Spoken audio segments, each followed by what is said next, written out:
Hai un campo, moita erva, xogadores e un balón. Hai un árbitro e as gradas están cheas de afición. Ti que opinas, compañeiro? Vai gañar a selección e sacarnos eles gañan, pois posta gañamos nós. Parece que empezou. Ahora vai o balón, pero unha patada, ahora vai polo campo rodando o balón, ahora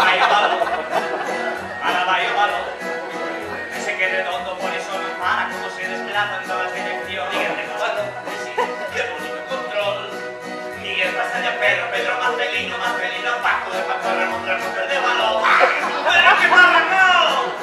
Este tío malo había que matarlo e estructurarlo, pero como vaya xogador, ese que marica que non ten collón, si non sin as goles desa selección temos a razón, somos o mellor, case non se nota que temos o peixe, temos impotencia, xa que la tío, pero xa chegado.